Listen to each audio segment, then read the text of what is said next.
राज्य सरकारने मुख्यमंत्री माझी लाडकी बहीण योजना सुरू केली आहे। या योजनेत सुरुवातीला 1500 रुपयांचा हप्ता सर्व महिलांच्या खात्यात जमा करण्यात आले। निवडणुकीनंतर सर्व महिलांच्या खात्यात 2100 रुपये जमा केले जातील असे सांगण्यात आले होते। मात्र निवडणुकांचा निकाल लागल्यानंतर 3 महिने उलटले आहेत तरी अद्याप लाडकी बहीण योजनेचा 2100 रुपये हप्ता महिलांच्या खात्यात जमा नाही झाले। त्यातच आता लाडक्या बहिणींना सरकारने एक मोठा धक्का दिलाय। राज्यावर खर्चाचा बोजा वाढल्यामुळे लाडकी बहीण योजनेच्या रकमेत वाढ होणार नाहीये अशी माहिती आता समोर आली आहे। सूत्रांनी दिलेल्या माहितीनुसार मुख्यमंत्री लाडकी बहीण योजनेच्या पैशांमध्ये यंदाच्या अर्थसंकल्पात वाढ होणार नाही अशी माहिती समोर आली आहे।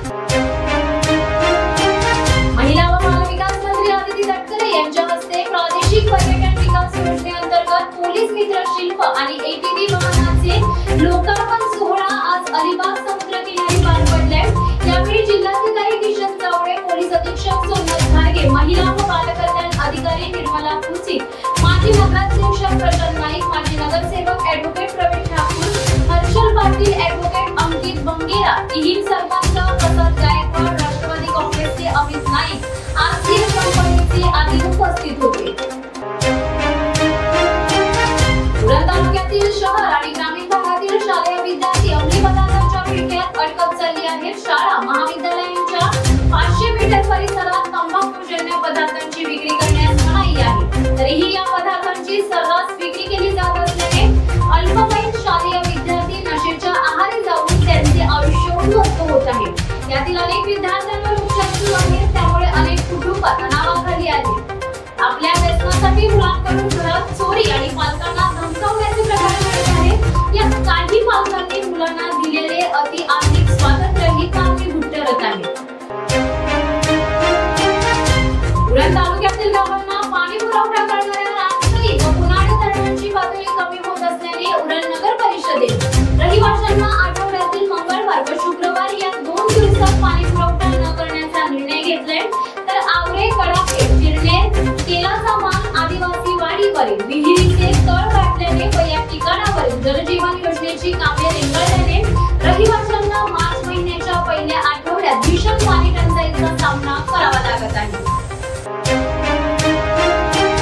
कर्जत आणि खानापूर तालुक्यातील मोठ्या विकास प्रकल्पाच्या ठिकाणी खंडणी वसूल करणारे कोण आका आहेत याचा शोध आम्ही घेतला असून त्यांचे सर्व कारनामे बाहेर काढले जातील आणि त्या आकाला जेलची हवा खावी लागेल असा जाहीर इशारा सुधाकर घारे यांनी दिलाय। खासदार सुनील तटकरे यांच्यावर टीका करणाऱ्या लोकप्रतिनिधीचा यावेळी जाहीर निषेधही करण्यात आले। कर्जत येथे शुक्रवार दिनांक 7 मार्च रोजी सुधाकर घारे यांनी पत्रकार परिषद आयोजित केली होती। त्यात त्यांनी प्रसार माध्यमांशी बोलताना सांगितले। पेन तालुक्यातील नारेगावच्या स्मशानभूमीत रात्री 1 वाजण्याच्या सुमारास 5 ते 6 व्यक्तींनी अघोरी प्रथेचा डाव मांडला होता। याची खबर नारे ग्रामस्थांना कळताच ग्रामस्थांनी स्मशानभूमीवर येऊन पाहिले तर कोणतरी एका जिवंत व्यक्तीला कपड्यात बांधून स्मशानभूमी सभोवताली फिरवत होता। याबाबत ग्रामस्थांनी त्यांना पुढे जाऊन विचारणा करताच या अनोळखी व्यक्तींची पळापळ झाली। ग्रामस्थांनी यातील 2 व्यक्तींना पकडले आणि पेन पोलिसांना बोलावून पोलिसांच्या ताब्यात दिले। यावेळी स्मशानभूमीवर हा अघोरी प्रकार करणाऱ्या टीमने नारळ, लिंबू, एका मनुष्यदेहाची कवटी, हळद कुंकू, होमांच्या समिधा, डमरू, शंख आणि इतर साहित्य मांडल्याचे आढळून आले।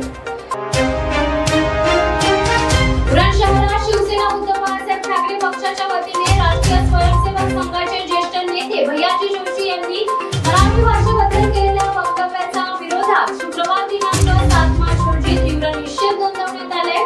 शिवसेना उरण शहर शाखेजवळ रायगड जिल्हा प्रमुख आणि माजी आमदार मनोहर शेठ भोईर यांच्या नेतृत्वाखाली जोरदार निदर्शने करण्यात आली।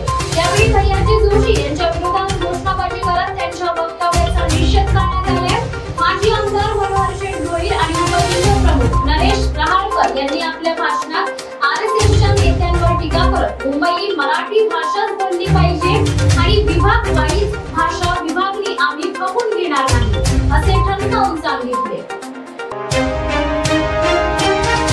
एमओसी आणि रेवदंड डॉक्टर्स असोसिएशन व ज्येष्ठ नागरिक संस्था रेवदंड यांच्या संयुक्त विद्यमाने दिनांक 9 मार्च रोजी डॉक्टर वर्सोलकर हॉस्पिटल रेवदंड बाजारपेठ येथे शिबिराचे आयोजन करण्यात आले।